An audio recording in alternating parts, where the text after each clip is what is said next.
Okay, अभी हम DevOps की जो है ना इंट्रोडक्शन क्लास दी है, व्हाट इज़ डेवऑप्स, क्यों इस्तेमाल करते हैं, वो मैं आपको थोड़ा-सा ब्रीफ देता हूँ क्योंकि 2 लोग भी अटेंड नहीं किए थे। उसके बाद हम ओके कंटिन्यू करेंगे इसको। Okay sir. और जस्ट पिंग कर दो ना ग्रुप में एक बार, अब्दुल्ला और शावली, सबको अटेंड करने के लिए। जी सर। जी सर।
कल इंट्रोड्यूस किए थे हम डेवऑप्स के बारे में, what is DevOps.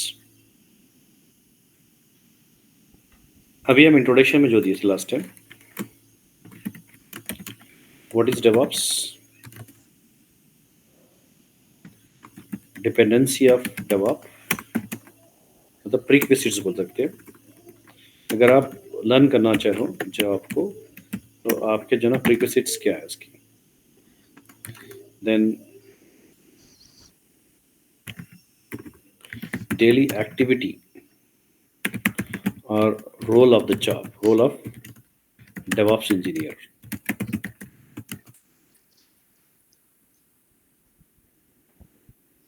SDLC process.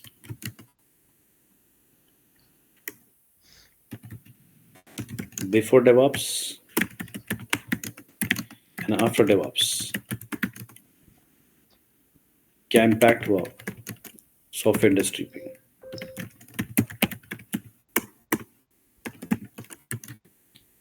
उसके बाद हम देखें उसके जो है ना स्टेजेस होते हैं, सॉफ्टवेयर डेवलपमेंट के स्टेजेस देखे। तो पहला सवाल जो होता है, व्हाट इज डेवऑप्स, डेवऑप्स होता क्या है। ये सॉफ्टवेयर नहीं है, ना कोई ऑनलाइन जो है ना सर्विस है, ये एक मेथोडोलॉजी है, ये टेक्नोलॉजी भी नहीं है। क्लाउड कंप्यूटिंग एक टेक्नोलॉजी है, नेटवर्किंग एक टेक्नोलॉजी है। ये डेवऑप्स जो है मेथोडोलॉजी है, टेक्नोलॉजी नहीं होती। मेथोडोलॉजी मतलब एक सिस्टम, एक काम करने का ढंग, प्रोसेस को क्या बोलते हैं, डेवऑप्स बोलते हैं। तो डेवऑप्स का जो नाम रखे हैं, एक्चुअली दो टीम को मिलाकर रखे इसको, डेवलपर प्लस ऑपरेशन। इसका नाम क्यों रखे हम, डेवऑप्स क्यों रखे हैं, कंपनीज के जो ना सॉफ्टवेयर डेवलपमेंट को समझना है, डेवऑप्स को समझने के लिए।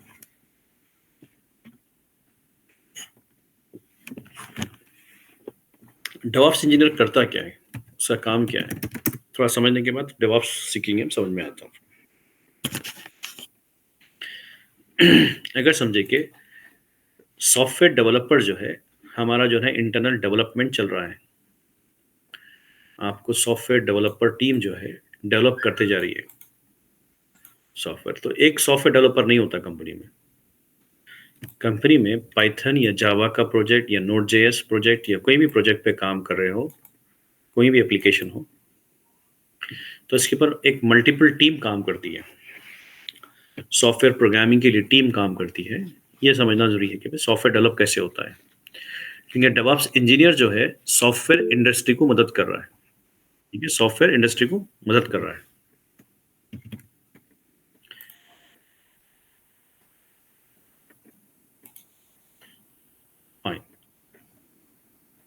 वसीम भी ज्वाइन हो गए। अब यहाँ पर समझना है कि सॉफ्टवेयर इंडस्ट्री में कैसे काम होता है। लास्ट टाइम भी एक्सप्लेन किया था, जस्ट ब्रीफ कर रहा हूँ अभी मैं। अब यहाँ पर जो है ना सॉफ्टवेयर इंडस्ट्री में डेवऑप्स का रोल क्या है, इसको थोड़ी हिस्ट्री देख लेंगे हम।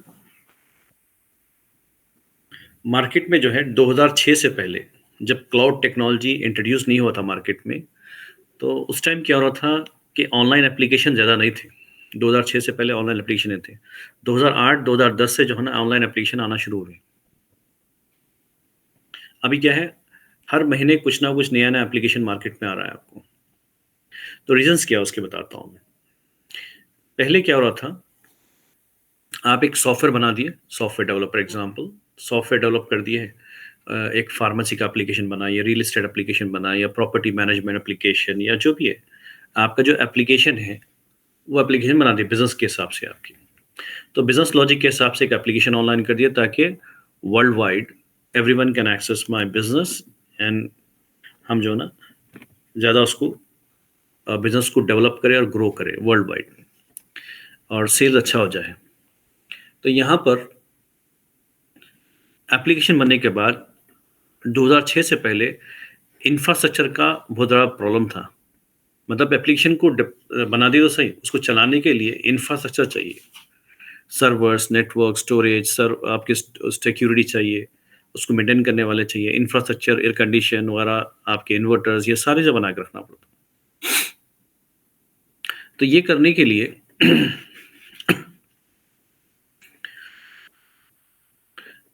ये करने के लिए क्या होता है, कॉस्टिंग बहुत ज़्यादा थी पहले, 2 करोड़ 3 करोड़। खाली एक छोटा सा एक सॉफ्टवेयर कंपनी खोलना चाह रहा हूँ और मेरा सॉफ्टवेयर बना के खुद जो है ना, समझे कि जोमेटो है, रैपिडो है, ये लोग क्या है, आप समझे कि एग्जांपल आइडिया आ गया, और they want to do their own software, and they want to have in house development team, testing team, develop testing करने के बाद लोग अपना खुद का जो है ना एप्लीकेशन अपने इन्वायरमेंट में कराना चाह रहे थे। तो वो पॉसिबल नहीं था क्योंकि कॉस्टिंग बहुत पड़ी थी उनको मेंटेनेंस करने के लिए, और कैपिटल एक्सपेंसेस बहुत ज़्यादा थे। तो इसमें करोड़ ऑफ रुपीस लग जाते थे। स्टार्टअप, छोटी कंपनी भी स्टार्ट करना चाह रहे थे तो बहुत ज़्यादा पैसे लग जाते थे। तो वो इंफ्रास्ट्रक्चर का प्रॉब्लम सॉल्व कौन करे, कौन सी टेक्नोलॉजी से सॉल्व हुआ? डेवऑप्स। राइट, क्लाउड से सॉल्व हुआ ना। इंफ्रास्ट्रक्चर का जो प्रॉब्लम हेडेक था, जब इंफ्रास्ट्रक्चर बनाने के लिए जो इन्वेस्टमेंट था, परचेस करना पड़ता था, सर्वर परचेस करो, सॉफ्टवेयर लाइसेंस परचेस करो, खुद सेटअप करो, खुद मेंटेन करो, राइट, सैलरीज दो, मेंटेनेंस दो, आपकी इलेक्ट्रिसिटी है, हैवी रेंटल दो, और आपको परचेसिंग ज़्यादा कॉस्टली होते हैं, server, storage, security system, firewalls, ये पूरे जो ना सेटअप करने के लिए ऑन प्रेमाइस फिजिकल इंफ्रास्ट्रक्चर पे बहुत सारा प्रॉब्लम था। तो क्लाउड टेक्नोलॉजी क्या करा आपको, ऑप्शन क्या दिया आपको, rental base infrastructure. Rental base infrastructure क्या हो गया, आपका server, storage, infrastructure as a service, infrastructure as service. जैसा एग्जांपल यहाँ पर क्या हो रहा है, इंफ्रास्ट्रक्चर आपका जो प्रॉब्लम था पहले कंपनीज का, सॉफ्टवेयर कंपनीज का, या जो भी एंटरप्रेन्योर्स है उनका सॉफ्टवेयर खुद बना के खुद चलाना चाह रहे हैं, तो वो जो है आपको एक ड्रॉबैक था। 2006 के बाद क्लाउड टेक्नोलॉजी आने के बाद ये जो है ना ड्रॉबैक खत्म हो गया। सब लोग जो है ना आसानी से अपना एप्लीकेशन बना रहे हैं और आसानी से जो है होस्टिंग कर रहे हैं मार्केट में। रीजंस क्या है, क्लाउड टेक्नोलॉजी। और क्लाउड टेक्नोलॉजी हम पढ़ चुके हैं AWS के ऊपर, इनिशियल हम 30 डेज के ऊपर हम पढ़ चुके हैं इसको। तो ये बेसिकली क्या है, रेंटल बेस्ड इंफ्रास्ट्रक्चर सर्विस है जो Google, Microsoft, Amazon, Oracle, Alibaba, बहुत सारे लोग प्रोवाइड कर रहे हैं। बट मार्केट में टॉप चलने वाला जो है ना अमेजॉन और माइक्रोसॉफ्ट, गूगल, 3 प्रोवाइडर्स है। तो ये रेंटल बेस्ड इंफ्रास्ट्रक्चर मतलब वो लोग बोलेंगे no investment, no purchasing, just take from our data centre through our website and use it, and how much you have to pay, how much you use that much you have to pay. अब ये तो cloud की बात होगी, cloud technology already हम पढ़ चुके हैं। अब यहाँ पर जो है ना ये क्लाउड टेक्नोलॉजी की तरफ से जब ये हो गया है, तो इसमें क्या हो गया, हर कोई अपने अपने आइडिया लेके नया सॉफ्टवेयर बना रहा है। तो इसमें ट्रैफिक कहाँ गई, सॉफ्टवेयर कंपनी को ट्रैफिक ज़्यादा आ गई। क्लाउड की तरफ से सॉफ्टवेयर कंपनी को ट्रैफिक ज़्यादा आई कि भाई मेरा सॉफ्टवेयर बनाओ, मेरा आइडिया बनाओ, मेरा आइडिया बनाओ। तो सॉफ्टवेयर का डेवलपमेंट का जो है ना क्रेज, ट्रेंड चलने लगा अभी। अपना खुद का सॉफ्टवेयर बनाना और ऑनलाइन एप्लीकेशन पे काम करना। तो ये करने के लिए हो रहा क्या, ट्रैफिक आ गई तो चैलेंज आ गया उनको। क्या चैलेंज आ गया कि चैलेंज ये आ गया कि भाई सॉफ्टवेयर तो बनाना है, सॉफ्टवेयर बनाने के लिए जो टाइम लग रहा है, अब बिजनेसमैन डिमांड कर रहा है कि भाई I want this software to be build in 1 month और 2 मंथ्स। बस मार्केट में जो है ना, मेरा आइडिया किसी को आने से पहले, मार्केट में जो ना कोई अपना सॉफ्टवेयर लाने से पहले मेरा सॉफ्टवेयर आ जाना चाहिए। मेरा एप्लीकेशन बाद में आया समझो, तो किसी और का एप्लीकेशन आएगा तो उसका बिजनेस स्टार्टअप हो जाता है, उसका बिजनेस क्लिक हो जाता है। तो हर कोई बिजनेसमैन चाहता है कि भाई मेरा आइडिया और मेरा कॉन्सेप्ट एप्लीकेशन मार्केट में पहला आना चाहिए किसी और से। तो ये जो सिस्टम था, पहले सॉफ्टवेयर डेवलप करने का जो सिस्टम था, उसको बोलते हैं SDLC, software development life cycle. ये सॉफ्टवेयर डेवलपमेंट लाइफ साइकिल का जो कॉन्सेप्ट है, ये है एक तरीका सॉफ्टवेयर डेवलप करने का। तो जो तरीके, जो मॉडल्स बोलते हैं सॉफ्टवेयर SDLC में, जो वर्ल्ड वाइड फॉलो करते हैं, एक नाम रखिए वाटरफॉल, जिसमें क्या तरीका था, पहले स्टेप बाय स्टेप प्रोसेस।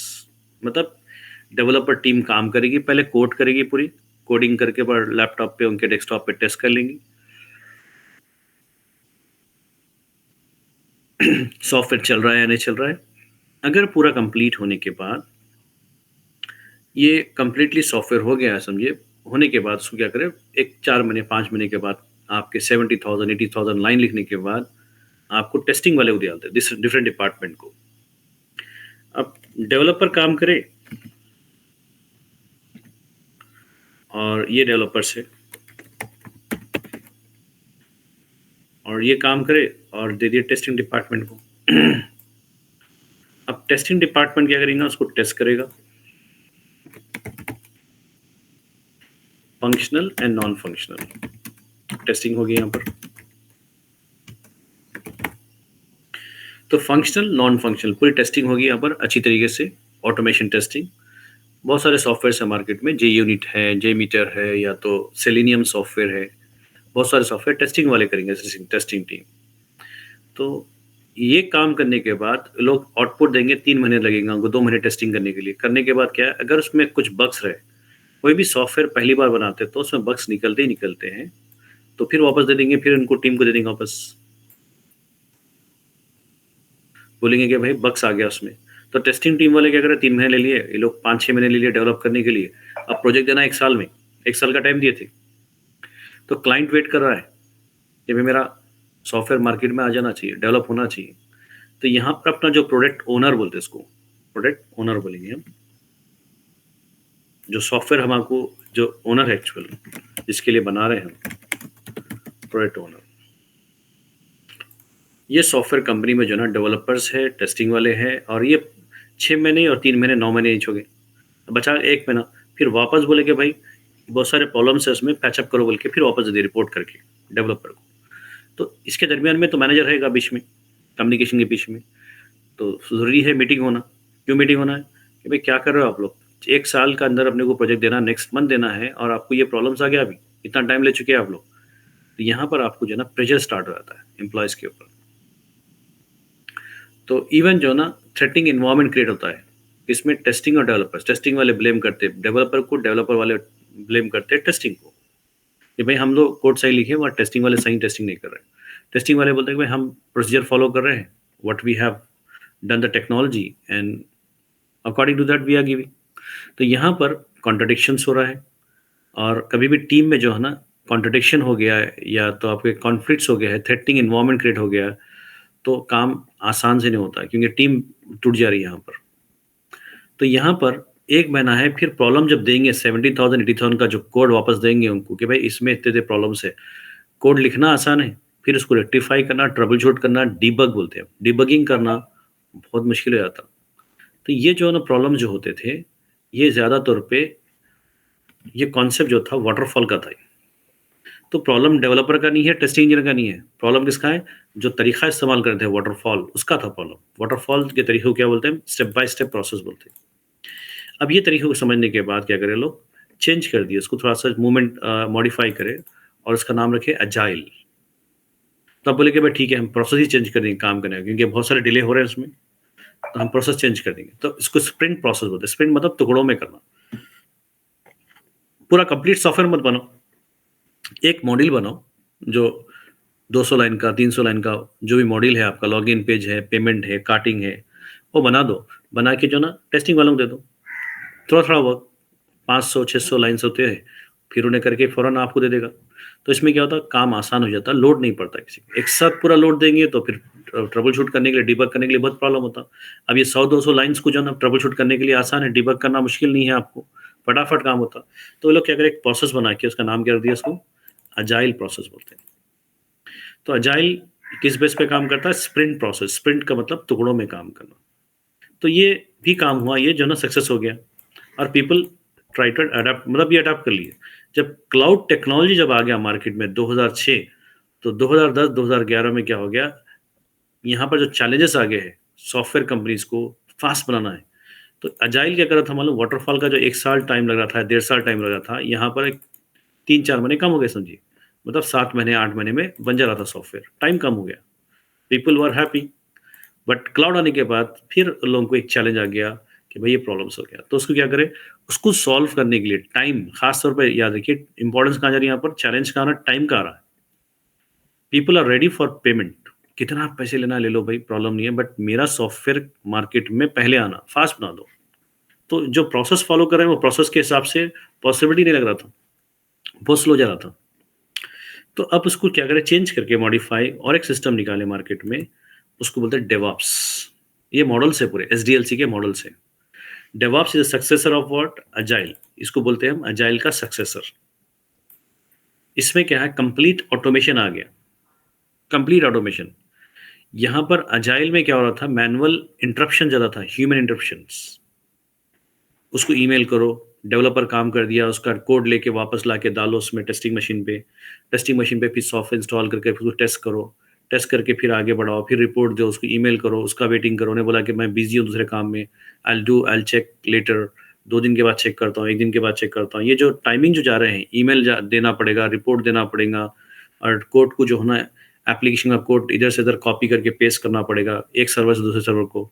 तो ये जो टाइम मैनुअल जो काम चला था, ह्यूमंस, कोई बोले कि नहीं वो बंदा नहीं आया आज, तो कल कर लेंगे इसको। नहीं वो बंदा बिजी है दूसरे काम पे, तो उसको कल कर लेंगे। ये कल कल का जो मसला हो रहा है, इसमें टाइम ड्यूरेशन जा रहा है, प्रोजेक्ट टाइमलाइन जो है ना मैच नहीं हो रही है। ओनर को, प्रोडक्ट ओनर को टाइम पे प्रोडक्ट नहीं दे सक रहे थे, और टाइम बहुत चले रहा था उसमें। तो डेवऑप्स क्या करा मालूम? ह्यूमन इंटरफेरेंस ज़्यादा निकाल दिया उन्हें। जितने भी काम जो डेवलपमेंट में होता है, डेवलपिंग होता है, टेस्टिंग होता, बिल्डिंग होती है, बिल्डिंग के बाद कुछ और एक प्रोसेस होता है, उसके बाद टेस्टिंग होती है, उसके बाद रिलीज होती है मार्केट में। तो ये प्रोसेस जो हो रहे हैं इंटरनल, वो प्रोसेस क्या करे, पूरे ह्यूमन लेस कर दिए, एक सॉफ्टवेयर के जरिए से ऑटोमेशन करा रहे हैं ये सिस्टम में, डेवऑप्स के सिस्टम में। तो इसमें क्या हो रहा है, आउटपुट क्या हो रहा है, आरओआई बढ़ जा रही है कंपनी की। क्यों? वो 7 महीने 8 महीने का जो काम हो रहा था, वो काम क्या हो गया, 1-2 महीने में हो जा रहा है, सॉफ्टवेयर डेवलप हो जा रहा है। डिलेस जो हो रहे थे बीच में, वो गैप्स को निकाल दिए। तो डेवऑप्स मेथोडोलॉजी से क्या हो रहा है, हम एक सॉफ्टवेयर को इस्तेमाल करके तकरीबन मोस्टली जो है ना, जो ऑटोमेशन, ईमेल करना है, डाउनलोडिंग करना है, अपलोड करना है, कुछ कमांड्स रन करना है, एग्जीक्यूट करना है, ये ह्यूमन के ऊपर डिपेंड नहीं है, वेट करो मैं दूसरे काम में हूं, नहीं, सॉफ्टवेयर खुद कर लेगा ये काम। इसको कंप्लीट ऑटोमेशन प्रोसेस बोलेंगे। तो ये प्रोसेस अडैप्ट कर रहे हैं मार्केट में, और बहुत सारे लोग अडैप्ट कर चुके हैं, थोड़े लोग अभी भी अजाइल इस्तेमाल कर रहे हैं, but mostly everyone adapts DevOps methodology.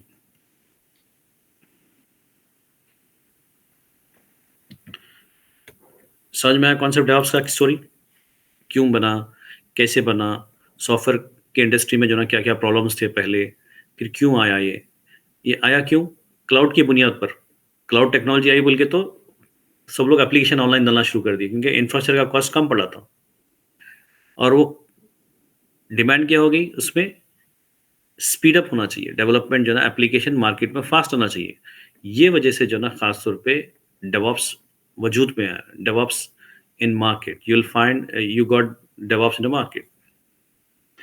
अब यहाँ पर हम बताए इनिशियली, एडब्ल्यूएस इसकी प्रीक्विजिट्स है, लाइनक्स प्रीक्विजिट्स है उसके। लाइनेक्स और एडब्ल्यूएस नहीं मालूम आपको तो समझे कि आपको डेवऑप्स सीखने में थोड़ा मुश्किल हो जाता, क्योंकि डेवऑप्स इंजीनियर जब काम करेगा किस पे काम करेगा? क्लाउड टेक्नोलॉजी पे, क्या एडब्ल्यूएस हो या अजीर हो, गूगल हो या कुछ भी हो। और ज़्यादा तौर पे सॉफ्टवेयर जो डेवलप हो रहे हैं लिनक्स प्लेटफॉर्म पे हो रहे हैं, ओपन सोर्स सॉफ्टवेयर ज़्यादा जा रहे हैं मार्केट में अभी। तो सॉफ्टवेयर डेवलपमेंट जो हो रहा है तकरीबन लिनक्स प्लेटफॉर्म पे हो रहा है, तो होना ज़रूरी है। मार्केट तो पूछेगी लिनक्स के बारे में, तो जब भी हम काम करें कभी लिनक्स के कमांड मानना पड़ेगा, कभी एडब्ल्यूएस के कुछ सर्विसेज को यूज़ करना पड़ेगा। So if you don't know about that you will get confuse. तो इसलिए डेवऑप्स इंजीनियर के लिए Linux and AWS is very important, prerequisites है। ये ऑलरेडी हम कर चुके हैं। अब यहाँ पर डेली एक्टिविटी क्या है? ये बंदा जो है डेवऑप्स इंजीनियर, जो डेवऑप्स मेथोडोलॉजी को समझता है, who knows about implementation of DevOps in the software culture or software industry or software development process, में जब DevOps को implement किया जाता है ऑटोमेशन करने के लिए कुछ सॉफ्टवेयर टूल के जरिए, तो वहाँ पर जो है ना DevOps की जो एक्टिविटी होती है, he is going to help or she is going to help testing engineers, developers और अदर टीम, उनको हेल्प करेगा, इन कोऑर्डिनेट करेगा और इंटीग्रेट करेगा पूरा को ऑटोमेशन करने के लिए। तो हमारा काम क्या है? डेवलपमेंट प्रोसेस को जो है ना ऑटोमेट करना है। हमारी डेली एक्टिविटी होती है इंटीग्रेशन करना और कुछ कमांड और प्रोसेस को ऑटोमेट करना है। ये काम है हमारा डेली एक्टिविटी में। हम सॉफ्टवेयर इंस्टॉल करना, ये करना हमारा काम नहीं है। वो इंफ्रास्ट्रक्चर इंजीनियर का काम है, क्लाउड इंजीनियर का काम है। सेटअप करना सर्वर्स, नेटवर्क, स्टोरेज, ये पूरा प्रोवाइड कौन करेंगे? Infrastructure cloud engineer. बट हमारा काम क्या है? जब डेवलपमेंट प्रोसेस हो रहा है, टेस्टिंग हो रहा है, तो हमारा काम क्या इनके बीच में जो है ना इंटीग्रेशन करा के ऑटोमेशन करवाना है, प्रोसेस को जो है ना ऑटोमेट करना है, मैनुअल काम नहीं करना है। तो ये जो डेवऑप्स इंजीनियर जो होता है, इसका काम ये है कि ऑटोमेट करना सॉफ्टवेयर डेवलपमेंट को। पहले ये रोल नहीं था मार्केट में, आईटी एडमिनिस्ट्रेटर बोल के रोल था। आईटी एडमिनिस्ट्रेटर का जॉब भी डेवऑप्स इंजीनियर कर रहा है अभी, तो इसका मतलब मार्केट में आईटी एडमिनिस्ट्रेटर का जॉब चले गया। आईटी एडमिनिस्ट्रेटर ऑपरेटिंग सिस्टम को मेंटेन करना, मतलब आपका जो है ना अपडेट्स करना, पैचिंग करना, अपग्रेड करना, कुछ कॉन्फ़िगरेशन करना, फाइल क्रिएट करना, यूज़र सेटअप करना, ये सारी एक्टिविटी जो है ना पहले आईटी एडमिनिस्ट्रेटर करता था। ये डेवऑप्स इंजीनियर का पार्ट हो गया ही, क्योंकि ऑटोमेट हो गया है, बहुत आसान हो गया काम। तो हम एक-एक डेवऑप्स इंजीनियर में देखेंगे कैसे काम करते हैं। फाइन। एसडीएलसी प्रोसेस जो बोला मैं आपको, सॉफ्टवेयर डेवलपमेंट लाइफ साइकिल, वो तो नॉर्मली क्या है ये समझना है यहाँ पर। अब ये क्लियर है? कुछ क्वेश्चन है इसमें? स्टोरी बताया खाली मैं आपको, मार्केट में हिस्ट्री उसकी कैसी थी। अब्दुल्ला क्लियर हो गया? हुसैन? जी सर। Yes sir. ये क्यों डेवऑप्स इंजीनियर अपन करने, डेवऑप्स करने से पहले क्या करना है, ये स्टोरी समझना जरूरी है। ये क्यों आया मार्केट में, कैसे आ गया, क्यों कर रहे हैं, रोल क्या है मार्केट में, ये हो रहा क्या, डेवऑप्स होता क्या, क्या क्यों निकला मार्केट में। अगर ये मालूम गया अपना रिस्पॉन्सिबिलिटी क्या है, मेरी क्या करना है, मुझे क्या प्रोग्रामिंग करना है, क्या इसमें ज़्यादा सॉफ्टवेयर डेवलप करना है क्या? नहीं, सॉफ्टवेयर डेवलपर नहीं है आप, you are a automation engineer. Automation engineer थोड़े कोडिंग के थ्रू करते हैं, बट कोडिंग जो है ना प्रोग्रामिंग लैंग्वेज की तरह नहीं है। जैसे कि अब जावा है, पाइथन है, वो कोड में जो है ना कॉम्प्लिकेशन बहुत ज़्यादा होते हैं। आपको इसमें कोडिंग है बट सिंपल स्क्रिप्टिंग है, वेरी इजी सिंपल स्क्रिप्ट। जो कोडिंग से डरते हैं वो कोडिंग से दोस्ती कर लेते हैं। क्यों? इतनी आसान स्क्रिप्टिंग है इसमें। हाँ, देखेंगे हम इसको। अब यहाँ पर है डेवलपर्स। पहला काम को समझेंगे, सॉफ्टवेयर डेवलपमेंट में बनता क्या सॉफ्टवेयर। खाली कोडिंग करने से सॉफ्टवेयर नहीं बनता। मार्केट में क्या करते लोग, डेवलपर क्या करते, हायर करते हैं एक सॉफ्टवेयर बनाने के लिए 100-200 डेवलपर भी हो सकते हैं, 4 डेवलपर भी हो सकते हैं, डिपेंड करता सॉफ्टवेयर डिमांड, सॉफ्टवेयर के फीचर्स कितने हैं, कैसा कॉन्सेप्ट है।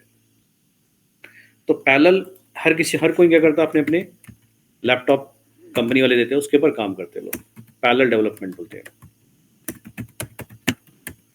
पैरेलल डेवलपमेंट जब स्टार्ट करेंगे तो यहाँ पर जो है ना, ये देखिए, अब हम क्या करेंगे, इसके बाद ये लोग क्या करते हैं, जो भी सॉफ्टवेयर डेवलप होने के बाद क्या करते हैं, जो भी लोग बना रहे हैं, तो वो सारे कोड क्या करते हैं मालूम, इनको बोला जाता है कि भाई एक गिटहब बोल के एक सेंट्रल रिपोजिटरी है, इसके ऊपर डाल दो बोलते हैं। मतलब अपने अपने लैपटॉप पे करें, एक ही एप्लीकेशन का कोड है, तो जाके इंटीग्रेट करना है ना, एक जगह इकट्ठा करना है उसको। तो ये जो है ना गिटहब रिपोजिटरी बोल के रहता है, गिटलैब, गिटहब, बिटबकेट, ऐसे बहुत सारे सॉफ्टवेयर है मार्केट में। ये क्लाउड बेस्ड एप्लीकेशन है। तो ये कंपनी वाले क्या करते हैं भाई, सारा कोड क्या करो आप, जितने भी काम करें, work from home, work from office, जो भी कर रहे हो, कहीं से भी करो आप, प्रॉब्लम नहीं है, will get access of this repository. ये एक्सेस मिल जाएगा। गिटहब माइक्रोसॉफ्ट का ज़्यादातर पे इस्तेमाल कर रहे हैं मार्केट में। तो ये जो जाके आप कोड यहाँ पर स्टोर करेंगे, तो ये काम खत्म नहीं हुआ, कोड लोग बोल दिए कोड हो गया, ओके बोल के डाल दिया यहाँ पर। बट इसको क्या करते हैं, सेकेंड प्रोसेस जमा करने के बाद बिल्ड करते हैं इसको। पहले इंटीग्रेट करें इसको, इंटीग्रेट करें, फिर यहाँ पर और एक प्रोसेस क्या है, और एक समझिए कि लिनक्स सर्वर है हमारा, और एक लिनक्स मशीन है जिस पे हम कोई सॉफ्टवेयर इंस्टॉल करते हैं, मैवन, ग्रेडल और एंड। ये सॉफ्टवेयर क्या होते हैं, बिल्ड करने के लिए आता है। सॉफ्टवेयर जो सोर्स कोड है, जो सादा कोड है, जावा का, पीएचपी का, पाइथन का कोड यहाँ रखा हुआ है, उसको एक एप्लीकेशन शक्ल में बिल्ड करना है। उसको हम जो है ना बिल्ड करना है। तो बिल्ड करने के लिए ये सॉफ्टवेयर का इस्तेमाल करते हैं। तो कोड को, सोर्स कोड को बिल्ड करना है पैकेज की शक्ल में, तो ये सॉफ्टवेयर इस्तेमाल करते हैं। सेकेंड प्रोसेस समझिए, कोड स्टोर होने के बाद। तो बिल्ड करने के बाद उसकी एक फाइल आउटपुट बाहर निकलती है, उसको बोलते हैं आर्टिफैक्ट। आर्टिफैक्ट फाइल बोलते हैं। जावा की अगर फाइल रहे तो जो उसका नाम जो होता है वार से या जार से होता है। एक्सटेंशन जो फाइल का होता है वार या जार, कंप्रेस फाइल समझिएगा, जिप भी होती है फाइल। तो जो भी आपको यहाँ पर बिल्ड होने के बाद सारा सोर्स कोड समझिए कि 100-200 फाइल से वो जाके बिल्ड होके कुछ आउटपुट फाइलों में निकल जाएंगे। ये रेडी हो गई।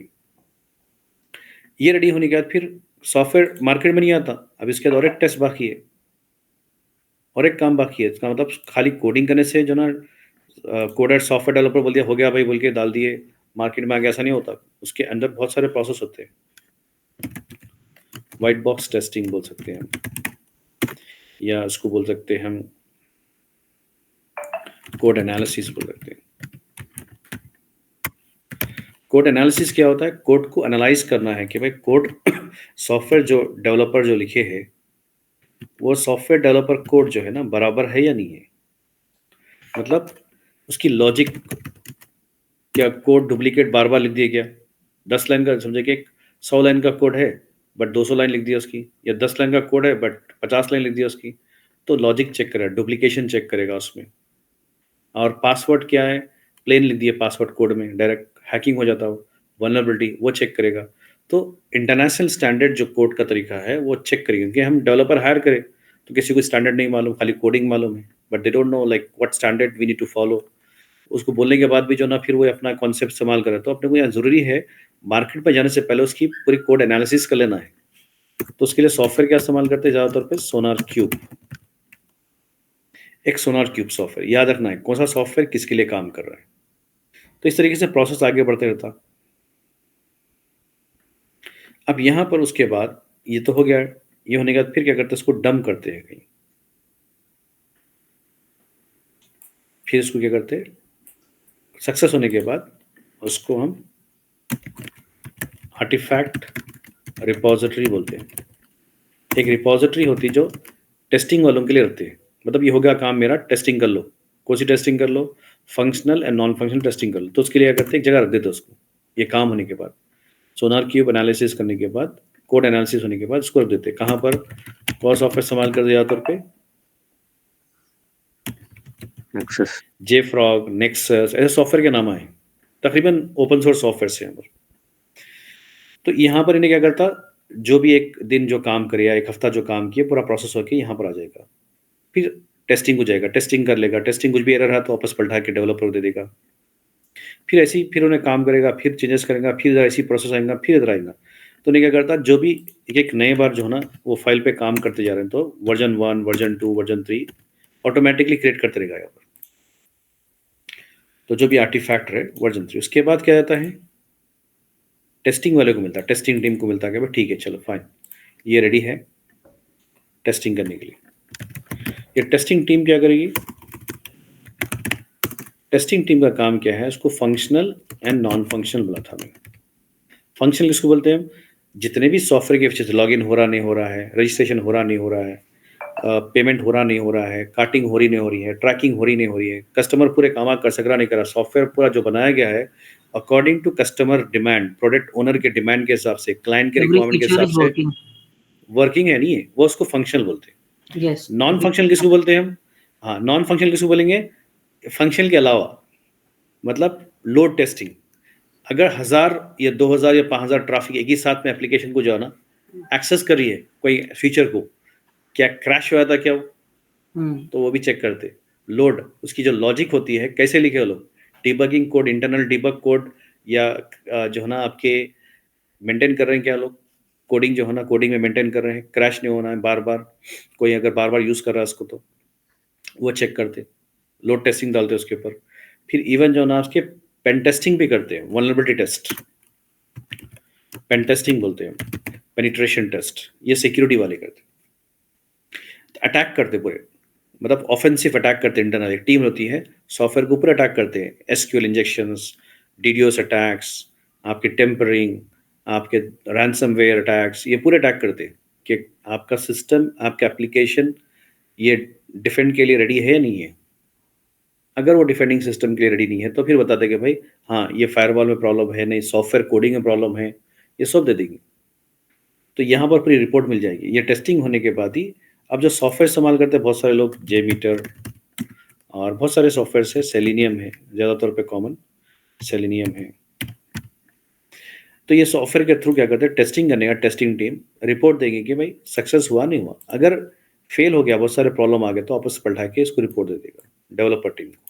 फिर डेवलपर टीम उसके ऊपर काम करेगा, फिर ये काम करेगा, ये प्रोसेसिंग हमेशा, मतलब एक साइकिल रहेगी। अगर समझे कि वो काम हो गया बराबर, टेस्टिंग हो गया एप्लीकेशन की, तो मार्केट में लाना है। तो हम क्या करते, हमारे पास एक इंफ्रास्ट्रक्चर बना हुआ है, प्रोडक्शन इंफॉर्मेशन, प्रॉड इन्वायरमेंट या इंफ्रा बोल सकते हैं, इंफ्रास्ट्रक्चर, जिसमें सर्वर्स वगैरह सब क्लाउड पे जो ना अमेजॉन या एज्योर, गूगल, कोई भी क्लाउड पे जो ना रेडी है। जैसे कि आपको मालूम है ऑलरेडी कैसे तैयार करना है infrastructure, auto scaling, load balancer, EC2, storage कैसे मेंटेन करना, यू हैव क्रिएटेड ऑलरेडी। तो यहाँ पर क्या होता है, सॉफ्टवेयर यहाँ पर रन हो जाएगा, यहाँ पर डिप्लॉय करेंगे, रिलीज करेंगे मार्केट में। तो यहाँ पर रिलीज करेंगे तो मार्केट में अब यहाँ पर कस्टमर आपका डेटा एक्सेस कर सकता है। तो यहाँ से आपका एप्लीकेशन रिलीज हो गया मार्केट में। और तो इतना प्रोसेस है इसका, ऐसा नहीं कि कोडिंग करते ही डायरेक्टली जो है ना मार्केट में रिलीज कर दी, नहीं, उसकी हर क्वालिटी चेक करने के बाद, बिल्डिंग करने के बाद एक सिस्टमैटिक प्रोसेस है उसका। ये प्रोसेस को कंप्लीटली पहले क्या होता था, मैनुअल काम करते थे, हर टीम होती थी उसके लिए, एक टीम इसके लिए काम करना, रिपोजिटरी के लिए एक टीम जो है ना, बिल्ड करने के लिए एक टीम जो है ना, गिटहब मेंटेन करने के लिए एक टीम, आपके सोनार क्यूब आपकी जो है ना कोड एनालिसिस करने के लिए। तो हर टीम अलग अलग होती है, फिर ईमेल करना, उसको कोऑर्डिनेट करना, ये बहुत सारे प्रॉब्लम्स होते थे, डिले बहुत होता था इसमें। अब उसको अगर एक सॉफ्टवेयर के थ्रू जो ना काम कर रहे हैं, एक सॉफ्टवेयर है जो कंप्लीटली जो है ना ये प्रोसेस को इंटीग्रेट कर रहा है। जेनकिंस है मार्केट में, CI सर्कल है, तो ऐसे बहुत सारे सॉफ्टवेयर है मार्केट में जो आपको ये कंप्लीटली इंटीग्रेशन कर रहे हैं। बट ज़्यादातर पे मार्केट में जेनकिंस पॉपुलर हो गया है। तो कर रहा क्या, उसको CI/CD प्रोसेस बोलते हैं, कंटिन्यूस इंटीग्रेशन, कंटिन्यूस डिप्लॉयमेंट। अब जो है ना कोई एम्प्लॉयज़ को ज़्यादा हायर करने की जरूरत नहीं है, ये सॉफ्टवेयर खुद कर ले आता हूँ। तो उसमें कॉस्टिंग बढ़ गई कंपनी की, सैलरीज, और प्लस क्या हो गया, जो ह्यूमन एरर्स थे, जो डिलेस थे, वो भी खत्म हो गया। इसका मतलब फास्ट मूवमेंट हो रहा है, फास्ट मूवमेंट होगा तो प्रोडक्शन तक जल्दी पहुंचेगा ना।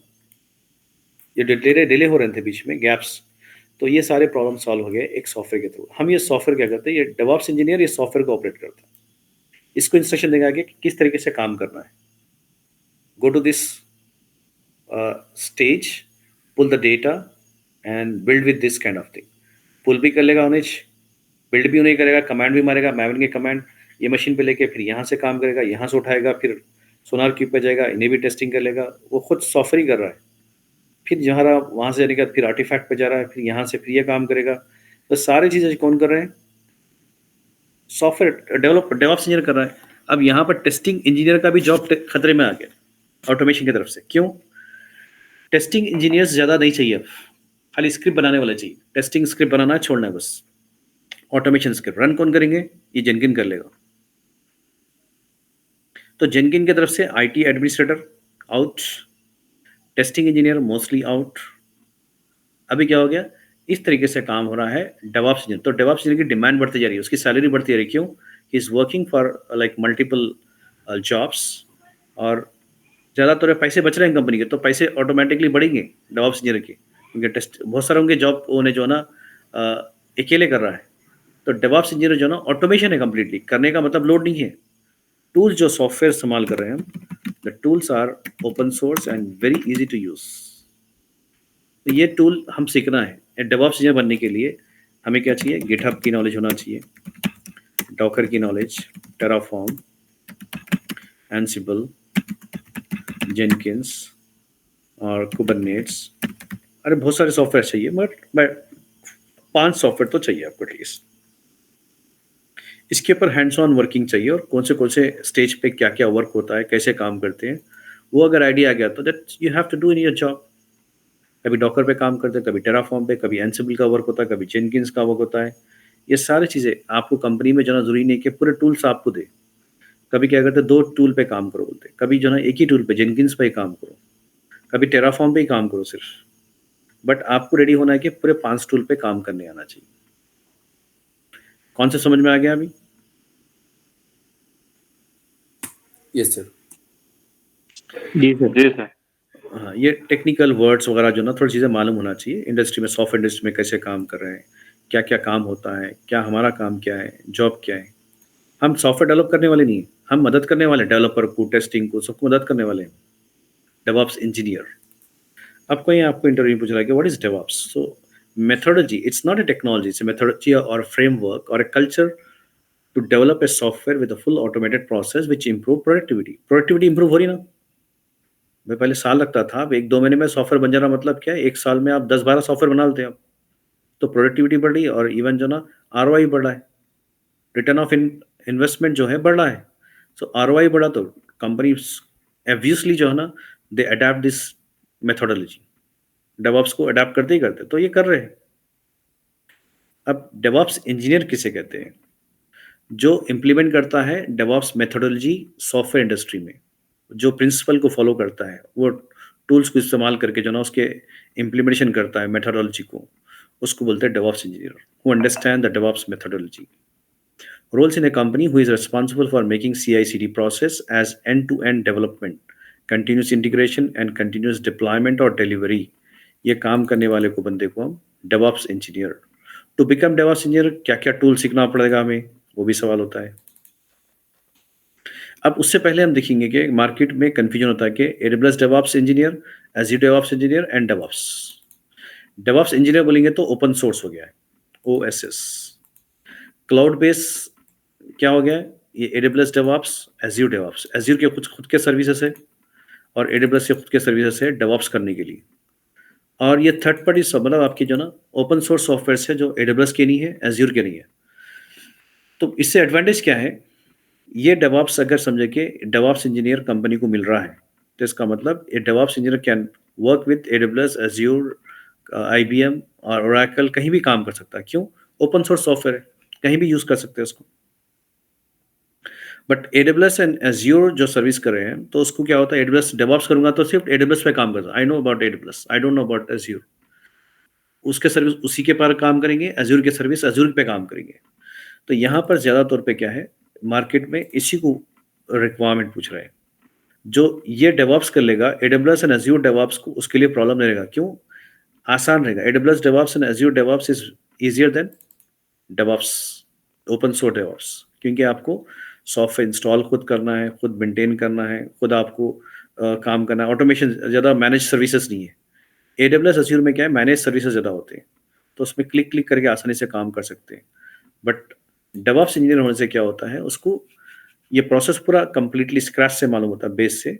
तो इसमें AWS Azure पे काम करने में आसान हो जाता है उसको ऑटोमेटिकली। तो कंपनी जो ना ज़्यादा तौर पे हंट कर रहे हैं DevOps engineer, not AWS DevOps and Azure DevOps। इसका भी रिक्वायरमेंट है मार्केट में, but once you learn the DevOps, इसको समझना कोई प्रॉब्लम नहीं है आपके लिए, क्योंकि कॉन्सेप्ट वही रहता है, इनके टूल सर्विसेज अलग होते हैं, बस उसको ऑपरेट करना है। तो हम क्या कर रहे हैं, ओपन सोर्स डेवलप कर रहे हैं।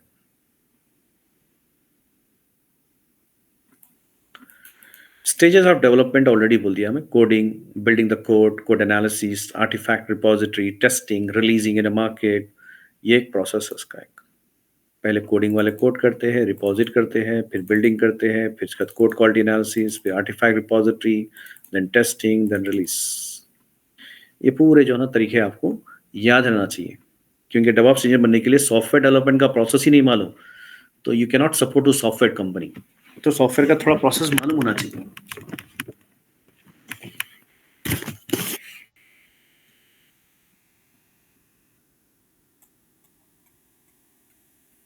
विच टूल फॉर व्हाट पर्पस, और कौन से टूल सीखना है मुझे एक डेवऑप्स इंजीनियर बनने के लिए।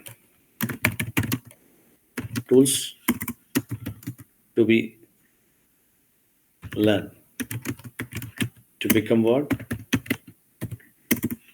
To become a DevOps engineer. मैं बताया कि आपको GitHub, Git, Docker, Terraform, Ansible, Jenkins, Kubernetes.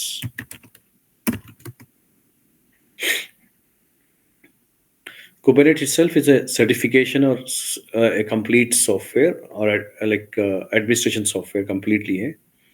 तो Kubernetes भी मालूम होना चाहिए, but we are just looking into this course Kubernetes as a fundamentals of Kubernetes with hands on। आपको मालूम हो जाता है कि किस तरह से काम करना है, उसके ऊपर कैसे वर्क होता है, Kubernetes एंड Docker में डिफरेंसेस क्या है, वही पता हो जाता है आपको। फाइन, ये हम करने वाले इसमें। कौन सा टूल और उसका काम क्या है, गिट और गिटहब क्या काम करते हैं। Is a SCM tool for specially coder to track their coding and save finally push to central repository. Central repository किसको बोल रहे हैं, गिटहब को बोल रहे हैं। Use by developer, git local SCM। Git software जो होता है लोकल सोर्स कोड मैनेजमेंट है। SCM का फुल फॉर्म क्या है, सोर्स कोड मैनेजमेंट। ये लोकली लैपटॉप पे इंस्टॉल किया जाता है, और गिटहब जो है ना रिमोटली क्लाउड बेस्ड एप्लीकेशन है। ये सारे डेवलपर के लिए यूज करने के लिए, ये इंडिविजुअल डेवलपर के लिए हर मशीन पे अपना अपना सॉफ्टवेयर डला होता है। गिट दोनों का काम क्या है, SCM, source code management, specially coders to track their code, versioning and save. एक फाइल को लोग बार बार चेंज करते रहते, मॉडिफाई करते रहते और उसको काम करते रहते, तो ऑटोमेटिकली जो है ना यहाँ पर मालूम होना चाहिए कितने बार उस पर काम किए, कौन सा फाइल चेंज किए, तो ऑटोमेटिकली जो है ना उसके वर्जन्स बनते रहना है। तो वो उसके लिए तो हम गिटहब देखेंगे, पहला सॉफ्टवेयर जो देखेंगे प्रैक्टिकल, और थियोरेटिकल पार्ट गिटहब देखेंगे। ये एक ब्रीफ दे रहा हूँ। गिटहब क्या है बताएं, सेंट्रल ये SCM है, cloud application provide by Microsoft to do sharing and collaboration among team. Sharing क्या करें, ज़्यादातौर पे कोड या कोई भी फाइल्स भी शेयर कर सकते हैं।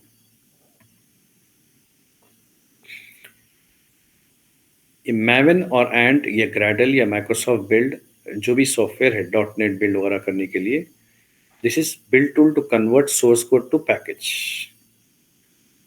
ये सोर्स कोड मतलब जो कोड डायरेक्ट प्रोग्रामर लिख के आपको देते हैं, वो कोड को जो ना कन्वर्ट करना है पैकेज में, तो बिल्डिंग प्रोसेस जो होता है ये काम करेगा बिल्ड टूल।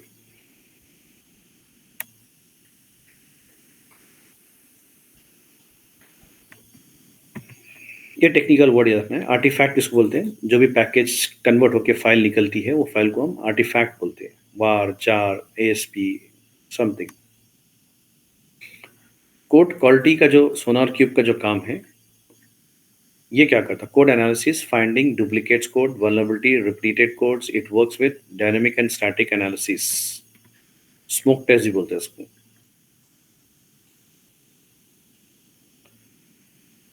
थोड़ा ब्रीफ मालूम होना चाहिए काम करने से पहले कौन सा सॉफ्टवेयर क्या काम करता है.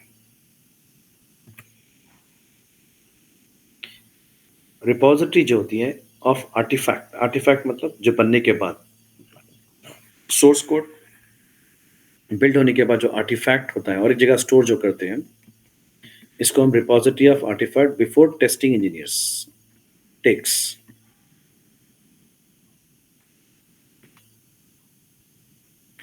After code quality analysis, it need to reposit into JFrog or Nexus to maintain versioning of artifact.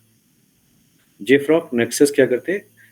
Artefact repository की तरह काम करते हैं और वर्जनिंग मेंटेन करते हैं रिलीज से पहले, आपके टेस्टिंग वालों से पहले. टेस्टिंग वाले जो ना यहाँ से उठाते कोड, ये रिपोजिटरी से. After repository it need to deploy to testing, functional non functional testing करने के लिए. सेलेनियम, JMeter, ये सॉफ्टवेयर इस्तेमाल होता है टेस्टिंग पे.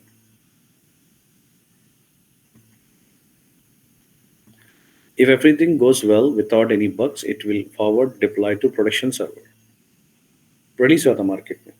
अगर कुछ बग्स रहे उसमें तो फिर रिटर्न क्या करते हैं? उसको दिया जाता है डेवलपर को.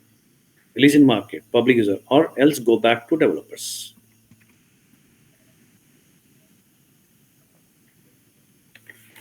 For debugging.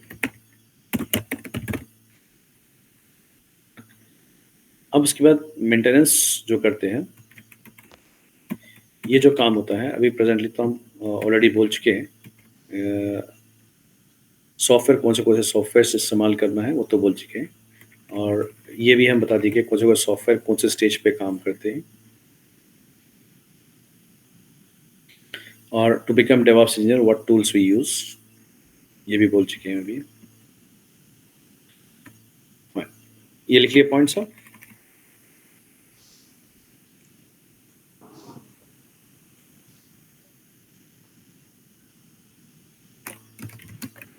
SCM का मतलब क्या है? Source code management. Maven building है, सोर्स कोड पैकेजिंग.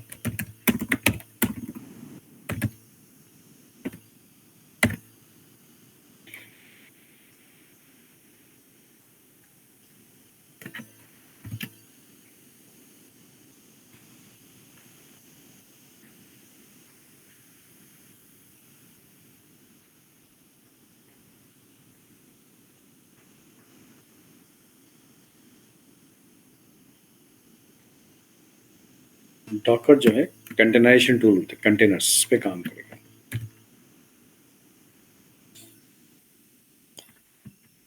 और एंसिबल जो काम करेगा for regular maintenance on OS और एप्स पे. जो मेंटेनेंस होता है, एप्लीकेशन अपडेट करना, अपग्रेड करना, पैचिंग करना है, या यूजर अकाउंट बनाना है, फाइल बनाना है, सारे एंसिबल का काम करता है. It replaces with IT admin jobs. ये सब एंसिबल कर लेगा खुद अकेले. रेड हैट कंपनी का है, provide by red hat company.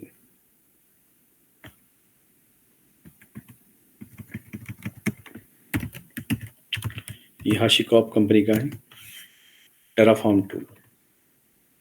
ये इंफ्रास्ट्रक्चर बिल्डिंग करने के लिए, जैसे कि हम AWS में क्लाउड फॉर्मेशन काम किए थे. क्लाउड फॉर्मेशन का जैसा काम किया था, मैनुअल बिल्ड करने की जगह जो है ना ऑटोमेशन पे काम किया था स्क्रिप्ट के थ्रू. यहाँ पर भी टेराफॉर्म जो है ना वही काम करेगा, बट ओपन सोर्स है.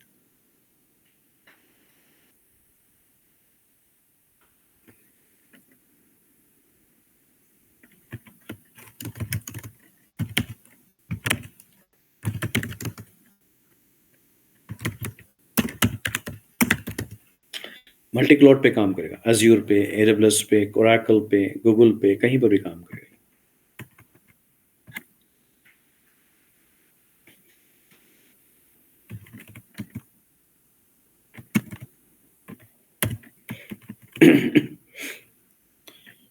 Jenkins है, to do full automation for performing CI/CD process. जेनकिन completely automation करने के लिए, एक जॉब के बाद सेकेंड जॉब जो भी जा रहा है उसको कंप्लीट ऑटोमेशन करना है, वो जेनकिन कर रहा है काम।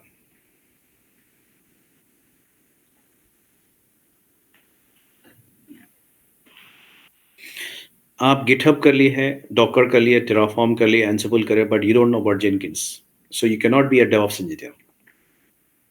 जेनकिंस डेवऑप्स इंजीनियर के लिए कोर टूल है, उसके बगैर you can not call as your self as a word DevOps engineer. Jenkin बहुत इंपॉर्टेंट रखता है। लिखिए कुछ पॉइंट्स ये। Yes sir. जी सर, लिख दिए। ब्रीफ दे रहा हूँ मैं, ऑलरेडी पीडीएफ भी शेयर करा था मैं। पीडीएफ जो है ना देख लो एक बार, ये ऑलरेडी हम पूरा ऑलरेडी बता चुके हैं। अब यहाँ पर अब हम जो स्टार्ट करने वाले, इसके बाद हम जो समझने के बाद जो कॉन्सेप्ट समझ में आ गया है, तो अब हम क्या करना है, हमारा जो पहला टूल रहेगा गिटहब रहेगा।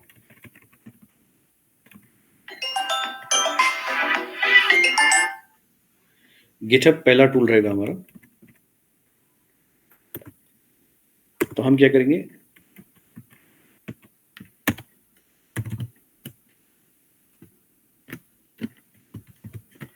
DevOps trade tool, GitHub, Terraform वगैरह हम देखे अभी। अब हम जो ना स्टार्ट करेंगे मार्केट से, यहाँ से स्टार्ट करेंगे।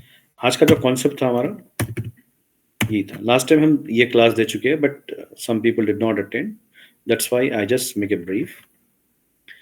सो यहाँ पर अब टॉपिक क्या होना चाहिए, पहला टूल, एक एक टूल करेंगे हम।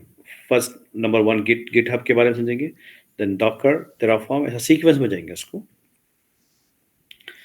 तो पहले हम देखेंगे SCM, क्योंकि यहाँ पर जो टूल इस्तेमाल किया जाता है, हर सॉफ्टवेयर डेवलपर के पास और आपके पास भी, आपकी मशीन पर भी, डेवऑप्स इंजीनियर की मशीन पर भी गिट इंस्टॉल किया जाता है। गिट इंस्टॉल होना चाहिए।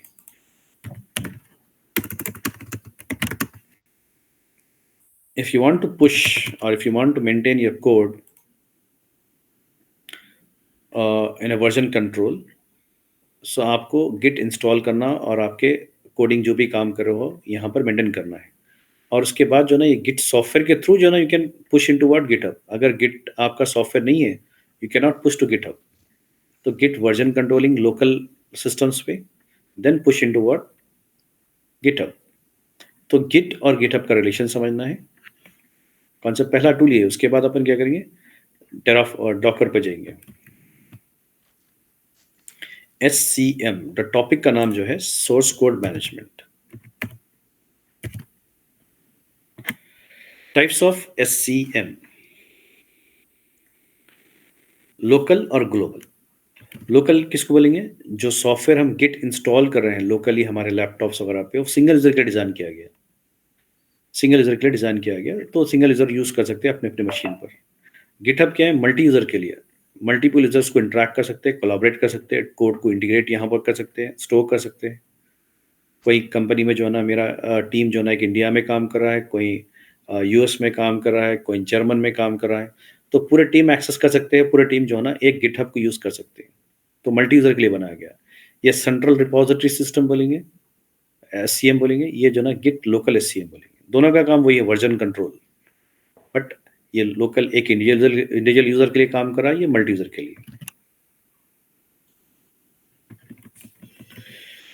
सो what is GitHub? GitHub is a GUI cloud based app by Microsoft. यह देखिए, ये जो प्रोडक्ट है माइक्रोसॉफ्ट का है। As a source code management app which is having repository related permission to control access from private network for team to store in centralized location and maintaining version। एक cloud पे जो है ना आपको company को subscription करना पड़ेगा, GitHub account बनाना पड़ेगा। तो इसमें क्या होता है, प्राइवेट रिपोजिटरी बनाना पड़ेगा। प्राइवेट मतलब सिर्फ हमारे एम्प्लॉयज, ऑथराइज यूजर यूज करना है। रिपोजिटरी का मतलब कंटेनर समझिए, एक फोल्डर कंटेनर। रिलेटेड परमिशन, फिर उसको सेट करते हैं कि कौन से डेवलपर्स को एक्सेस कर सकते हैं, कौन यूज़ कर सकते हैं, कौन उसमें पुश कर सकते हैं, कौन डेटा रीड कर सकता है उसमें, ये परमिशन भी सेट कर सकते हैं। Even you can check all details of what, जितने डेवलपर इसको पुश कर रहे हैं, कौन सी फाइल, कौन सा डेवलपर पुश किया, क्या टाइम पे, क्या डेट पे, ये पूरी इन्फॉर्मेशन मिल जाएगी उसमें। मतलब आपको ये भी मिल जाएगी भाई, लॉक्स मिल जाएंगे कौन सी फाइल्स कौन से डेवलपर पुश किए। For team to store centralise location maintaining versions क्या है, मल्टीपल कॉपीज। एक फाइल पे बार बार काम करते हैं, चेंज करते रहते हैं, मॉडिफाई करते हैं, फिर अपलोड करते हैं, तो फाइल रिप्लेस नहीं होती है, वर्जन्स बनते हैं उसके, ताकि प्रोजेक्ट मैनेजर को मालूम हो सके कितने बार हम चेंजेस करें कस्टमर रिक्वायरमेंट के हिसाब से। और इवन ये मालूम होता है कि भाई कितने बार चेंज करें, कौन सी फाइल करें, फिर अगर रिवर्ट लेना है कभी, जो चेंजेस करें फिर बाद में रिवर्ट लेना, तो आसानी भी हो जाती है। तो ज़्यादातर वर्जनिंग मेंटेन किया जाता है उसमें, फाइल को डुप्लीकेशन नहीं होना है और मॉडिफिकेशंस में आसानी हो जाना, बल्कि ज़्यादातर फाइलों को वर्जनिंग सिस्टम होना जरूरी है। तो यहाँ पर गिटहब क्या करता है, ऑटो वर्जनिंग करता है। समझे कि यहाँ पर एक फाइल पे काम कर रहे हैं, payment.py और login.py, पाइथन की फाइल पे काम कर रहे हैं। तो ये सॉफ्टवेयर डेवलपर समझे कि हम नहीं कर रहे, सॉफ्टवेयर डेवलपर काम कर रहा है। तो सॉफ्टवेयर डेवलपर क्या करता है, ये फाइल को एक बार सही करके उसके हिसाब से टेस्ट करके डाल दिया, यहाँ पर हो गया मेरा काम। बल्कि फिर यहाँ पर टेस्टिंग किया गया, उसके ऊपर वर्क किया गया, उसके मालूम आ गया भाई ये the file have need some changes, तो उसको एक ईमेल आ गया, फिर चेंज करो इसके ऊपर। तो फिर ये फाइल को चेंज करेगा वो सेकेंड टाइम, तो चेंज करते ही ऑटोमेटिकली जो है ना, इसकी एक कॉपी बन जाएगी यहाँ पर, वर्जन हो जाएगा यहाँ पर लोकली।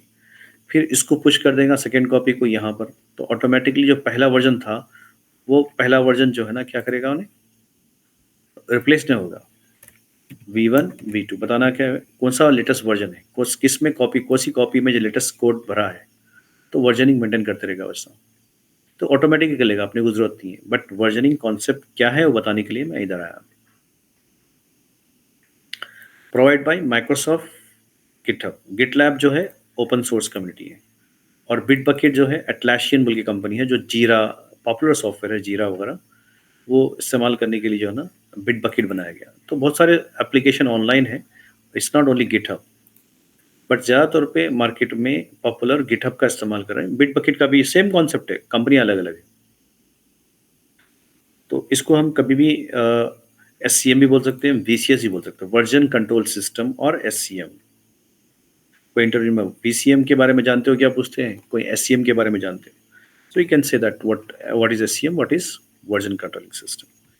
तो हमारा काम ज़्यादा तौर पे जो है डेवलपर को मदद करना। गिट कभी किसी को वर्जन कुछ पुश करने नहीं आ रहा, कोड कुछ अपडेट करने नहीं आ रहा उनको, तो हमारे को हेल्प करना चाहिए। तो इसका मतलब कोड हमारे को कमेंट्स मालूम होना चाहिए, गिट और गिटहब की फंक्शनलिटी क्या होती है, कंट्रोल करना पड़ेगा, किसको परमिशन देना है, किसको परमिशन नहीं देना है, वो हमारे को करना पड़ेगा। इट्स आवर जॉब, ये पार्ट जॉब है हमारा, इसके ऊपर करना पड़ेगा।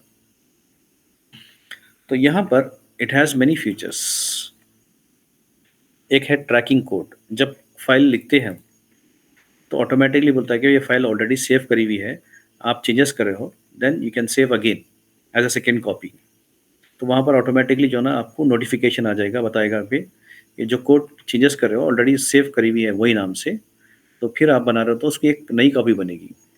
ट्रैकिंग करता है, ये track user code changes and make version of every commit. Commit का मतलब सेव को बोलते हैं, to Git database.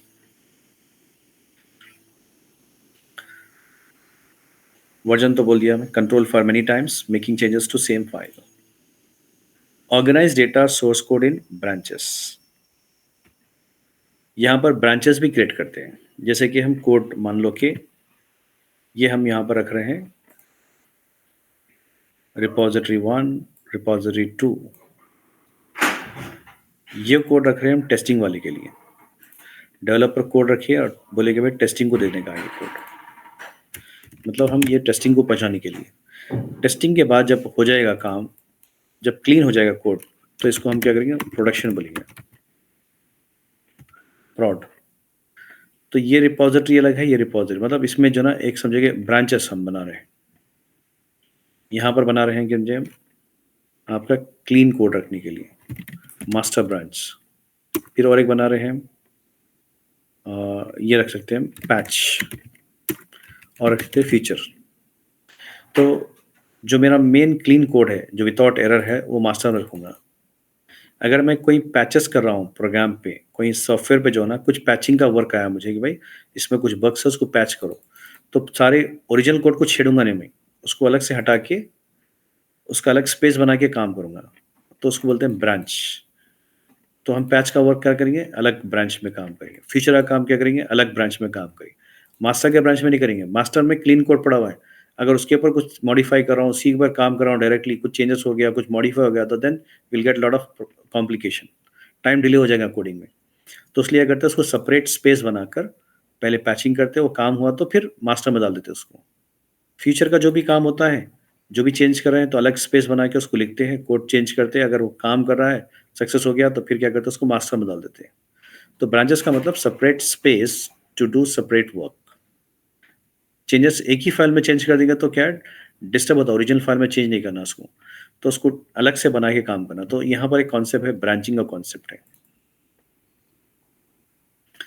It will keep Meta data of user transaction. Meta data मतलब ये फाइल पे कौन काम करे, क्या डेट पे, क्या टाइम पे, कितने वर्जन है उसके, ये सारी इन्फॉर्मेशन भी मिल जाएगी। मतलब गिटहब के गिट के फीचर्स है, ट्रैकिंग है, वर्जनिंग है, ब्रांचेस है, मेटा डेटा है, ये फीचर्स है उसकी।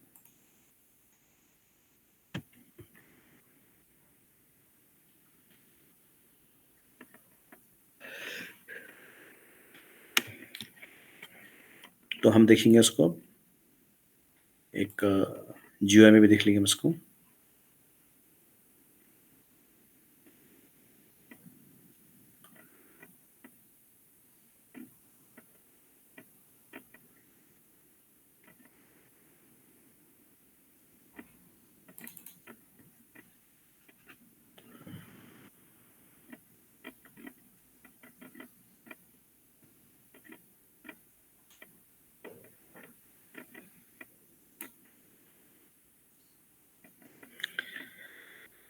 अब देखिए यहाँ पर यूज केस क्या है, सोर्स कोड मैनेजमेंट का, ट्रैक मॉडिफिकेशंस, वर्जनिंग करना उसका।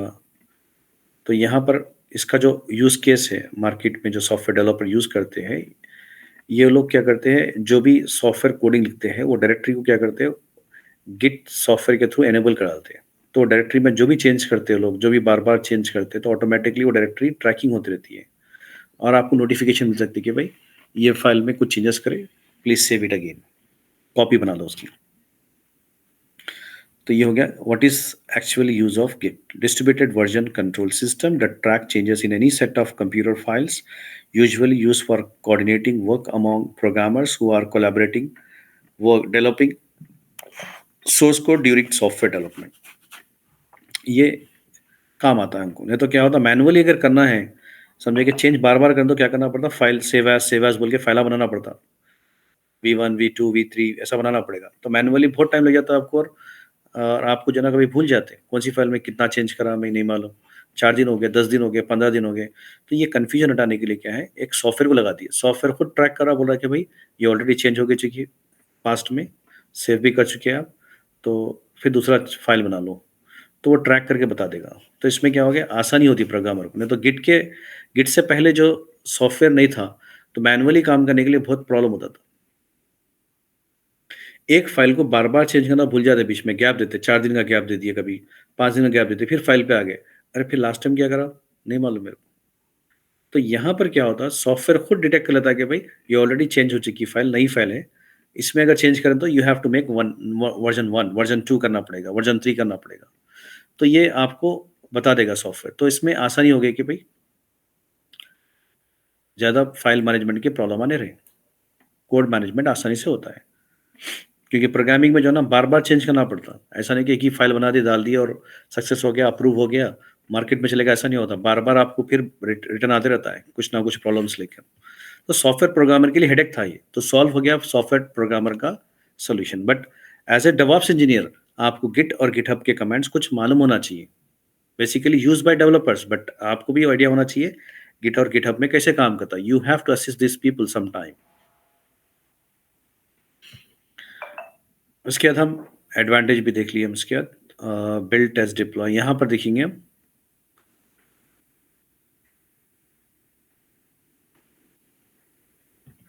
बैंजिंग स्ट्रेटजी नहीं, पहले हम कॉन्सेप्ट देखिए गिट और गिटहब के लिए। गिट देखिए फर्स्ट डेवलप जो है 2005 में लाइनेक्स जो लाइनस जो बनाया था डेवलप वही डेवलप किए है, ओपन सोर्स ही। लाइनेक्स का ऑपरेटिंग सिस्टम जो बनाए लाइनेक्स ट्रैवल, तो उसी ने डेवलप किया इसको 2005। और Git is install and maintain on local machine. और गिटहब क्या है, रिमोटली होता है, क्लाउड बेस्ड। दोनों में डिफरेंसेस क्या है?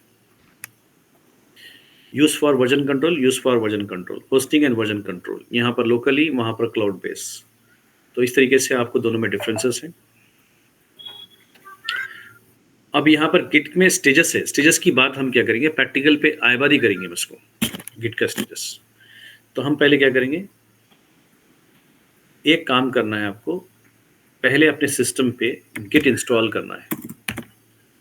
गिट इंस्टॉल करना है SCM। समझेंगे, यहाँ पर आपको git-scm.com बोल के वेबसाइट आ जाएगी। इससे आप एक गिट का सॉफ्टवेयर इंस्टॉल कर लो विंडोज पे आपकी। पहला काम ये करना है आपको।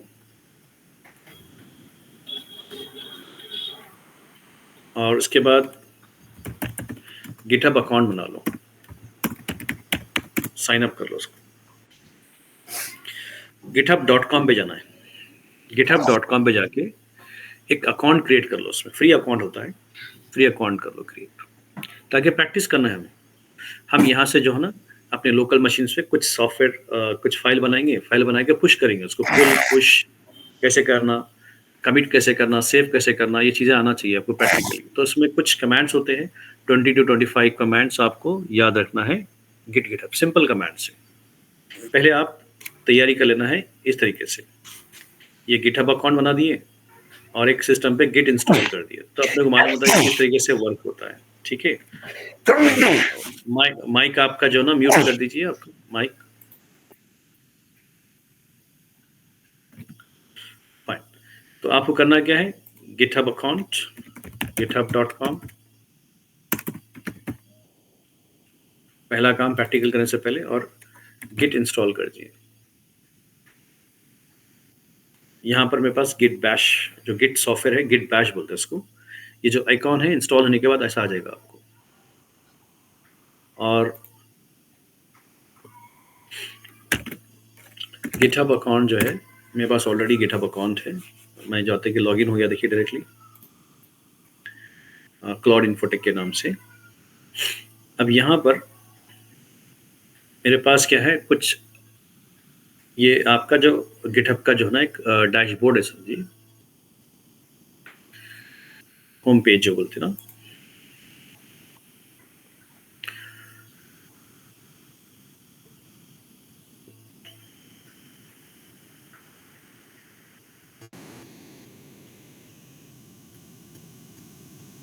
तो ये हो गया आपका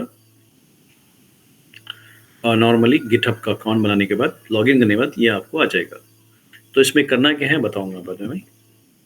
पहले आपका जो ना गिटहब अकाउंट और गिट इंस्टॉल होना चाहिए। उसके बाद हम काम करेंगे गिट के ऊपर, गिटहब के ऊपर।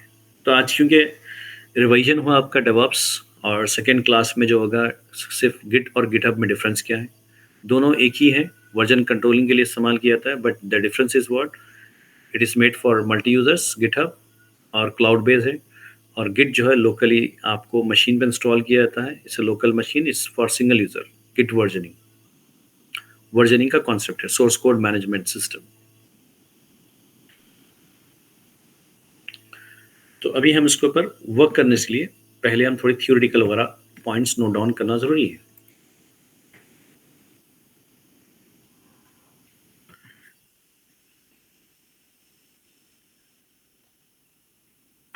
ज़्यादातर पे डेवलपर यूज़ करते हैं वर्जन कंट्रोलिंग सिस्टम। हमारा काम क्या है, उनकी मदद करने के लिए हमारे को भी आइडिया होना चाहिए, क्योंकि हम भी कभी कोड लिखकर एनेबल करना पड़ेगा।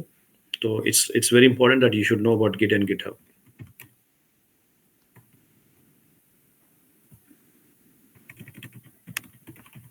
इस पे कैसे काम करना है प्रैक्टिकली वो बताऊंगा मैं। पहले थियोरिटिकल पार्ट हम कुछ देख चुके हैं इसको।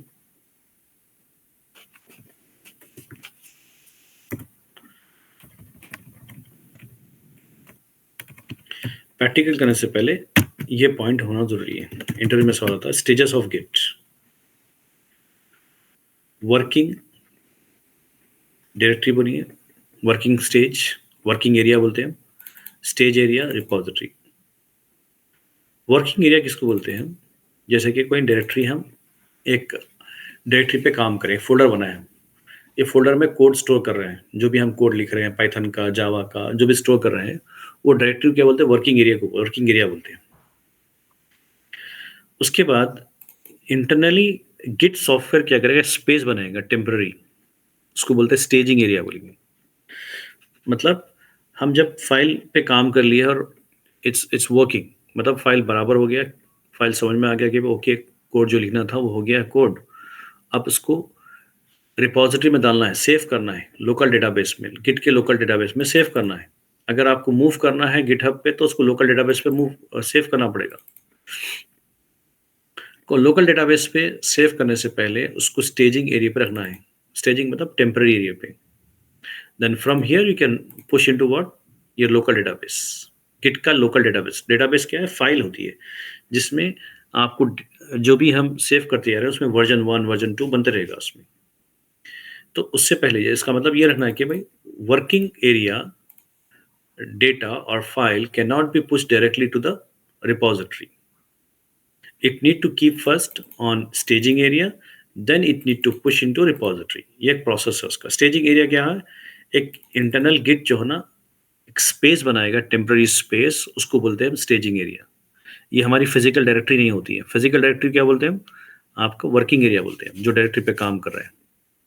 Then from there we keep into staging area, then will push into what? Repository. Push या सेव कर सकते हैं। ये 3 स्टेजेस हैं।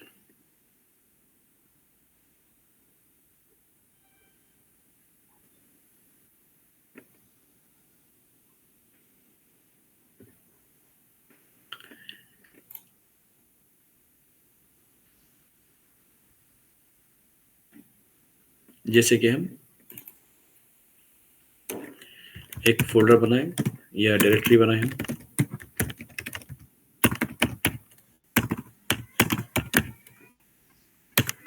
क्या नाम से? समझे कि मेरा वी डॉक्टर, वर्चुअल डॉक्टर के सॉफ्टवेयर पे काम कर रहा हूँ, ये डायरेक्टरी बना दिया। इसमें क्या कर रहा हूँ? फाइल बना रहा हूँ, index.html या पेमेंट डॉट जावास्क्रिप्ट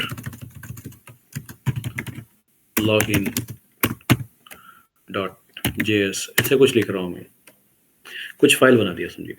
तो इसमें जो भी फाइल जो रख रहा हूँ तो इसको क्या बोलते हैं? वर्किंग एरिया बोलते हैं। अगर फाइल रखने के बाद तो हम उसको सेव करना चाह रहे हैं गिट में, तो गिट वाला क्या बोल रहा है कि भाई just keep it into staging first. तो उसके लिए कमांड है, गिट में कमांड मारते ऑटोमेटिकली जो ना बैकग्राउंड एक टेम्पररी स्क्रैच एरिया बना के उसमें टेम्पररी आपका फाइल रख देगा। कौन से फाइल? ये 3 फाइल बने सो। फिर वहां से मूव क्या करेंगे उसको? लोकल डेटाबेस में, जिसको हम डॉट गिट्स के नाम से जानते हैं, डॉट गिट। तो ऑटोमेटिकली वो मेंटेन करेगा version number of copies dot Git में। तो ये है रिपोजिटरी। तो ये हो गया स्टेज 1, स्टेज 2, स्टेज 3। इसको प्रैक्टिकल देखेंगे, बट अभी प्रैक्टिकल स्टार्ट नहीं करना चाह रहा हूँ मैं। पहले कॉन्सेप्ट समझो, टाइप्स ऑफ एससीएम क्या होता है, क्यों करते हैं, क्यों सीखना चाह रहे हैं डेवऑप्स इंजीनियर। क्योंकि हम कोडर नहीं होते, but you need to understand because it's all the process of software development. थोड़ा आइडिया होना चाहिए आप। तो पहले इंस्टॉल करना है गिट बैश और गिटहब का अकाउंट बना लो। उसके बाद कल से मैं कुछ प्रैक्टिकल बताता हूँ गिट पे कैसे काम करते हैं, उसको कैसे वर्क करना चाहिए, step by step simple step में बताता हूँ कि कैसे अपन डायरेक्टरी बनाते हैं, क्या काम करते हैं, कैसे हम पुश करते हैं, कैसे पुल करते हैं, कैसे सेव करते हैं रिपोजिटरी, गिटहब में कैसे ब्रांचेस बनाना चाहिए, गिट में ब्रांचेस कैसे बनाना चाहिए, तो कैसी स्ट्रैटेजी पे काम करते हैं वो देख लेंगे practically. Is clear? Yes sir. Yes sir. तो अभी हम सिर्फ थियोरेटिकल पार्ट देखें। पहले टूल का काम, गिट और गिटहब क्यों इस्तेमाल करते हैं मार्केट में और हमें क्यों सीखना चाहिए, और उसमें कुछ टेक्निकल वर्ड भी देख लिया, SCM किसको बोलते हैं, वर्जनिंग किसको बोलते हैं, क्यों ज़रूरी है ये, तो ये कैसा फ़ायदा कर रहा है हमारा, कितनी मदद कर रहा है डेवलपर्स की। तो ये कुछ कमांड्स होते हैं, वो कमांड मालूम होना चाहिए, और गिटहब में कुछ कमांड्स है और गिट में भी कुछ कमांड्स है, वो अगर मालूम है तो you can assist and you can understand the process how they are working. और कुछ आपको भी डिप्लॉय करना है, पुश करना है, तो आपको हैंड्स ऑन होना चाहिए डेवऑप्स इंजीनियर को। So you have to learn this Git and GitHub. तो अब मैं अभी क्लोज कर रहा हूँ, कुछ क्वेश्चन है तो पूछ सकते हो आप इसके ऊपर। Sir I have one question.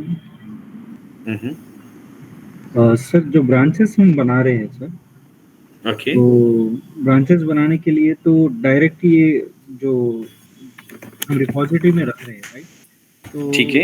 इसकी टेस्टिंग मतलब मालूम कैसे होगा कि उसमें बग है, समथिंग है, तो हम उसको फिर वर्जनिंग कर सके या कुछ भी कर सके, मतलब वो आगे स्टेजेस पे जाएगा या वहीं से मालूम हो जाएगा हमें कुछ चेंजेस करना है उसके लिए? ये प्लानिंग पूरे क्या करेगी, टीम करेगी। एक आपको जो ना एक मैनेजर होगा तो प्लान करके रखेगा ब्रांच को से बनाना है। आपका जो कोड रहेगा टेस्टिंग के लिए जाने के लिए क्या करो, ये रिपोजिटरी में रखो, तो आप पुश करेंगे, आप सीखने वाले अपन इसको कहाँ पर पुश, मतलब रिपोजिटरी क्या है, ब्रांचेस जो होते हैं नॉर्मली क्या है, डिफरेंट डिफरेंट एक डायरेक्टरी है, समझिए वर्चुअल डायरेक्टरी है, इसके ऊपर हम रख रहे हैं कोड। वहाँ से कोड क्या करते हैं, रिलीज करने के लिए जब भी हम पुश करते हैं, आगे बढ़ाते हैं दूसरी टीम, तो उसे उसको टीम को क्या लोकेशन देते हैं, वही लोकेशन देंगे। कौन सा लोकेशन, टेस्टिंग का लोकेशन।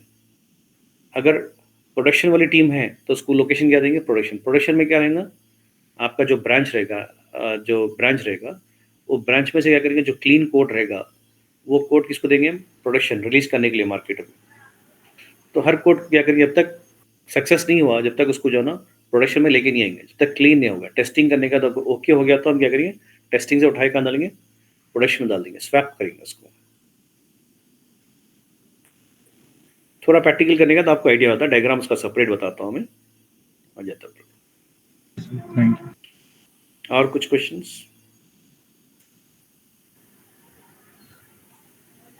सर और एक ये क्वेश्चन था, नॉर्मली जेनकिन जैसा आपने बताया, जेनकिन से हम सब चीज़ें बिल्ड कर सकते हैं, राइट?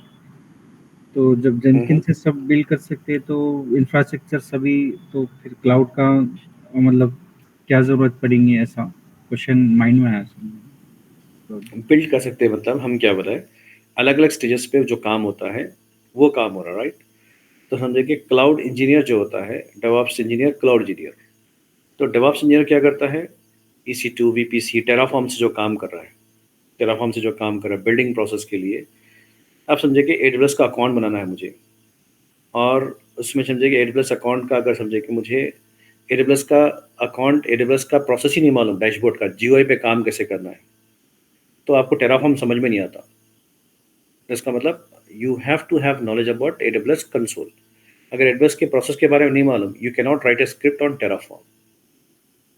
AWS करना ही जरूरी है ना, वो करने वाला ही टेराफॉर्म संभालता है। आई समझ बात, डिपेंडेंसी है वो। हाँ, वो तो करना पड़े, उसके बाद ऑटोमेशन हो गया ना, ये ऑटोमेशन हो गया।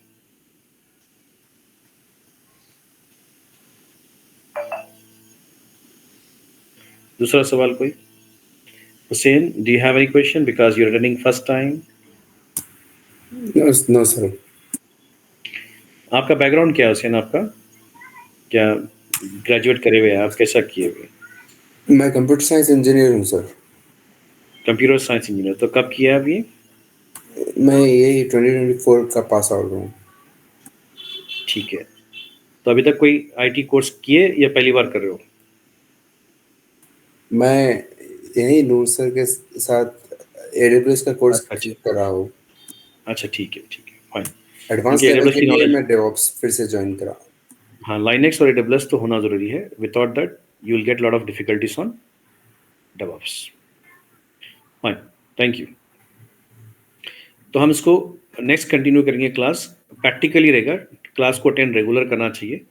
मिस होगा तो थोड़ा सा कॉन्सेप्ट मिस हो जाएगा आपको, तो इसलिए डिपेंडेंट होते हैं, क्लास दूसरी क्लास से डिपेंड होती है, तो रेगुलर रहिए उसको। थैंक यू, कंटिन्यू ओके करेंगे सर, आपको। अस्सलाम वालेकुम। अस्सलाम वालेकुम सर। अस्सलाम वालेकुम सर। अस्सलाम वालेकुम।